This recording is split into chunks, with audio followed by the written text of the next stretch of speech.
श्री शिवाय नमस्तुभ्यम। हम सबको पता है कि 29 अगस्त को अजा एकादशी का बहुत ही विशेष सा दिन है। एकादशी ये विशेष क्यों है? क्योंकि ये एकादशी पड़ रही है गुरुवार को, जिससे इस एकादशी का नाम होता है गुरुवारी अजा एकादशी, है ना। और अगर आपकी ये इच्छा है कि 24 घंटे में आपकी वो सारी मनोकामना पूरी हो जाए जिसके लिए आप बहुत दिनों से परेशान हैं, तो बस आपको लेनी है काली मिर्च और चावल के कुछ दाने। छोटा सा उपाय करके देखिएगा, बरसों पुरानी जो आपकी मनोकामना होगी इस एकादशी पे पूरी ज़रूर हो जाएगी, ठीक है ना। और ये जो भी उपाय आपको बताऊंगा, ये सारे उपाय पूज्य गुरु जी की कथा से सुन के ही आपको समझाने की मैं पूरी कोशिश कर रहा हूँ, ठीक है ना। चलो समझने की कोशिश करते हैं। सबसे पहले इस एकादशी पे हमें लेना होगा एक काली मिर्च, ठीक है ना। इससे ज़्यादा मत लेना, सिर्फ आपको एक काली मिर्च की ही आपको ज़रूरत यहाँ पे है, ठीक है ना। एक काली मिर्च ले लिया। काली मिर्च के साथ में आपको लेना होगा चावल के दाने। अरे कितने चावल के दाने लोगे? आपको सिर्फ और सिर्फ एक चावल का दाना लेना है, जो कहीं से खंडित ना हो, टूटा हुआ नहीं होना चाहिए, ठीक है ना। समझ में आ रही मेरी बात? एक काली मिर्च और एक चावल का दाना लेना है। उसके बाद में लीजिएगा एक तांबे का लोटा, उसमें जल भरना है। ध्यान रखिएगा, जब भी हम कोई भी उपाय एकादशी पे करते हैं, चाहे वो अजा एकादशी हो या फिर मोहिनी एकादशी हो या फिर साल की कोई भी एकादशी आती है, जल के अंदर आपको जो गंगा जल होता है उसे ज़रूर मिलाना चाहिए, ठीक है ना। जल के अंदर क्या मिला लिया? गंगा जल मिला लिया। और ध्यान रखिएगा, गंगा जल के साथ में जो मैंने आपको एक काली मिर्च दिखाई उसको डालेंगे, साथ ही साथ एक चावल का दाना भी इस कलश के अंदर डाल देना, है ना। फिर आप इस कलश को उठाना और पहुंच जाना सीधा महादेव के शिवलिंग के पास में। मैंने आपको हज़ारों बार बता रखा है, महादेव का पूरा परिवार शिवलिंग के ऊपर ही विराजमान है। समझाया है मैंने आपको। देखो, तो भोले शंकर का पूरा परिवार यहीं पे विराजमान है, तो आपको इस उपाय को उनके पूरे परिवार के स्थान पे ही करना है, ठीक है ना। क्या करना है? सबसे पहले उस जल को विघ्नहर्ता भगवान गणेश, हिंदू धर्म के सर्वप्रथम पूजनीय देवता भगवान गणेश के स्थान पे थोड़ा सा जल समर्पित करेंगे, ठीक है ना। उसके बाद में नंबर आता है भगवान कार्तिकेय का, जो उसी कलश, बार बार जल को चेंज मत करना, उसी कलश का जल थोड़ा सा भगवान गणेश को, उसी कलश का थोड़ा सा जल भगवान कार्तिकेय को। और फिर नंबर आता है माता अशोक सुंदरी का, जो शिव शंभु भोलेनाथ की सबसे प्रिय पुत्री, सबसे छोटी पुत्री है, ठीक है ना। इनके स्थान पे चढ़ाएंगे। उसके बाद में नंबर आता है माता का हस्तकमल। ये स्थान होता है किसका? माता पार्वती का, है ना। इनके स्थान पे आपको गोल गोल थोड़ा सा जल चढ़ाना है। और लास्ट में महादेव के शिवलिंग के ठीक ऊपर पूरा का पूरा जल समर्पित करके जो आपकी मनोकामना है, जो आपकी विशेष हैं, उस इच्छा की कामना करते हुए आपको समर्पित कर देना है। यकीन मानिए, आपकी जो मनोकामना होगी, जो विशेष होंगी, वो पूरी ज़रूर हो जाएंगी। एक चीज़ का और ध्यान रखिएगा, जिस जिस जगह पे आप जल समर्पित कर रहे हो, हर जगह पे आपको श्री शिवाय नमस्तुभ्यम का जप ज़रूर करना है। कितनी जगह हमने जल चढ़ाया? 5 जगह जल चढ़ाया है। आपको भी इसी तरीके से उपाय को करना होगा, ठीक है ना। पहले उपाय की बात हमने कर ली, जो कि थी मनोकामना पूर्ति के लिए। आगे बढ़ते हैं बस वीडियो के हम लोग अपने दूसरे उपाय की तरफ। और ये जो दूसरा उपाय होगा, ये होगा रोग मुक्ति के लिए। कोई भी घर का ऐसा व्यक्ति है जिसको बीमारी बहुत ज़्यादा है और उसकी बीमारी पीछा ही नहीं छोड़ पा रही है, तो आपको इस एकादशी पे इस उपाय को करना है, ठीक है ना। समझने की कोशिश करते हैं। सिंपल सा सबसे पहला काम करना है, एक तांबे का लोटा लीजिएगा और उसके अंदर जल भरिएगा, ठीक है ना। देखो, एक चीज़ और बता दूँ, जरूरी नहीं है कि इस उपाय को आप रोग मुक्ति के लिए कर रहे हो। अगर आपके घर में कष्ट बहुत ज़्यादा है ना, चाहे वो कष्ट रोग को लेके हो, मनोकामना को लेके हो या फिर धन संपदा को लेके हो, तो भी आप इस उपाय को कर सकते हो, ठीक है ना। जल भर लिया। मैंने आपको अभी भी समझाया था कि जब भी आप एकादशी के दिन जल लेंगे तो उस जल के अंदर आपको गंगा जल ज़रूर लेना चाहिए, ठीक है ना। सिंपल सा जल भर लिया और उसके बाद में सीधा पहुंचेंगे महादेव के शिवलिंग के पास में। सुबह करना हो सुबह कर लो, शाम को करना है शाम को करो, ठीक है ना।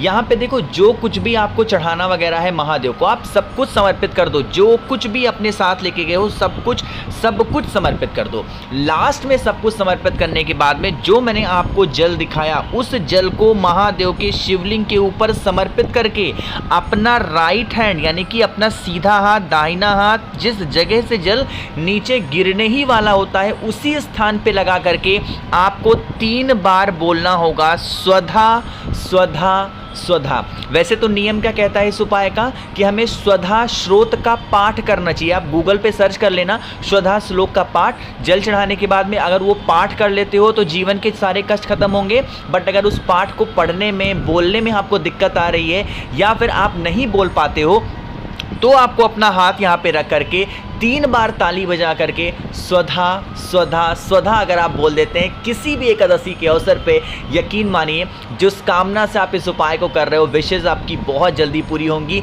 और जीवन के जो कष्ट आपके होंगे वो कष्ट भी महादेव दूर ज़रूर कर देंगे। ठीक है ना, भूलिएगा नहीं कोई लोग, हर व्यक्ति को, हर इंसान को इस उपाय को ज़रूर करना होगा। ठीक है ना, तो 2 उपाय की तो हमने बात कर ली है। आगे बढ़ते हैं बस वीडियो के हम लोग अपने तीसरे उपाय की तरफ। इसके क्या फ़ायदे हैं, कैसे करना है और कहाँ पे करना है, इसकी बात हम तब करेंगे जब आप सभी लोग कर देंगे वीडियो को लाइक। और हाँ, जिसने अभी तक सब्सक्राइब नहीं किया ना, जल्दी से कर दीजिए सब्सक्राइब, ताकि ऐसी बहुत सारी वीडियोज़ जो आपको आए गुरु जी की, वो सबसे पहले आपको देखने को मिल पाए। ठीक है ना, चलो भाई बात करते हैं तीसरे उपाय की। जो तीसरा उपाय होगा वो स्पेशली होगा गुस्से को कंट्रोल करने का या फिर किसी भी व्यक्ति को वश में करने का। मैंने वश में करने की एक डेफिनेशन आप लोग को समझा रखी है। वश में करने का ये मतलब नहीं किसी के ऊपर आप हुक्म चला दो कि यहाँ पे खड़े हो जाओ तो वो खड़ा ही रहे, नहीं।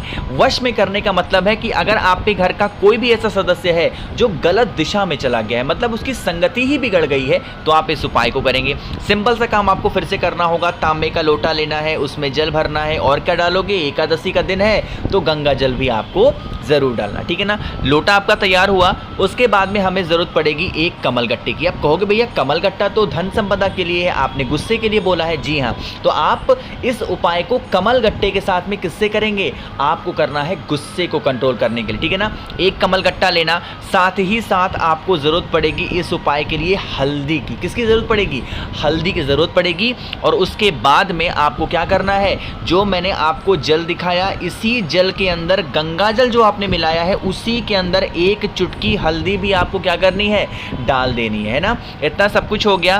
फिर जो एक कमल गट्टा मैंने आपको दिखाया था, कहीं भी जाने की ज़रूरत नहीं है, आपके ही घर में जो माँ तुलसी का पौधा है, सभी के घरों में होगा ना माता तुलसी का पौधा, माता तुलसी के गमले में, पौधे में, क्यारी में, जहाँ पे भी है वहाँ पे जाएंगे और सबसे पहला काम करेंगे, आपको एक चुटकी हल्दी माता तुलसी की क्यारी में आपको क्या करना है, पहले हल्दी डालना है। उसी हल्दी के ऊपर जो कमल गट्टा मैंने आपको दिखाया उस कमल गट्टे को डाल देना। और हाँ, अब यहाँ पे लोग कहेंगे भैया एकादशी पे तो जल नहीं चढ़ाया जाता, अब हम कैसे करेंगे। तो आपको जल नहीं चढ़ाना, मैंने क्या बताया, आपको एक चुटकी हल्दी डालनी है और इसी हल्दी के ऊपर एक कमलगट्टा डाल देना। एक छोटी सी कटोरी लेना है ना, और उसी कटोरी के अंदर जो मैंने आपको जल दिखाया उस जल को माता तुलसी के पास रख करके ना कि क्यारी में, गमले में डालना, जबकि उस कटोरी में जो मैंने आपको बताया उस कटोरी में ओम नमो भगवते वासुदेवाय का ध्यान करते हुए आपको डाल देना है ना। ये काम आपने कब किया, गुरुवार के दिन जो एकादशी पड़ी है। अब इस कटोरी को संभाल करके अपने घर में जहां पे भगवान विष्णु की फोटो, मूर्ति, प्रतिमा हो उन्हीं के पास में रख देना, या फिर जो व्यक्ति गुस्से वाला है आपके घर में उस गुस्से वाले के कमरे में इस कटोरी को रख देना। अगले दिन पड़ेगा शुक्रवार का दिन, पड़ेगा कि नहीं पड़ेगा, अगले दिन शुक्रवार के दिन फिर माता तुलसी के पौधे में 10 बजे से पहले सुबह ला करके उसको डाल देना।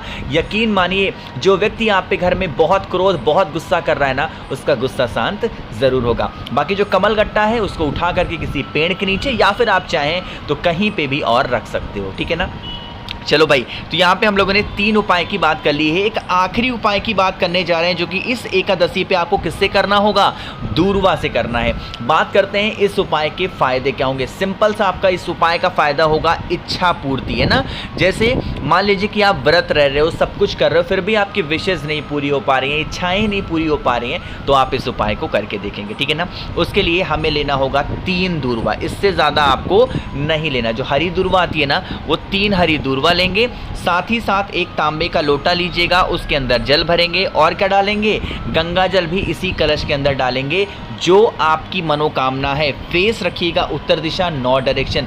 3 दूर्वा जो मैंने आपको बताई है, उस 3 दूर्वा को माता के हस्त कमल पर, जिसे हम लोग प्यार से क्या बोलते हैं, माँ पार्वती का स्थान यानी कि कटी भाग पे 3 दूर्वा समर्पित करके, जो आपके पास में तांबे के लोटे में जल है वो महादेव के शिवलिंग के ऊपर नहीं समर्पित करनी है। कहाँ पे, जिस जगह पे आपने दूर्वा चढ़ाया है, गोल गोल आपको यहीं पे समर्पित करके और विनती कर लेना जो आपकी मनोकामना है, विशेष है।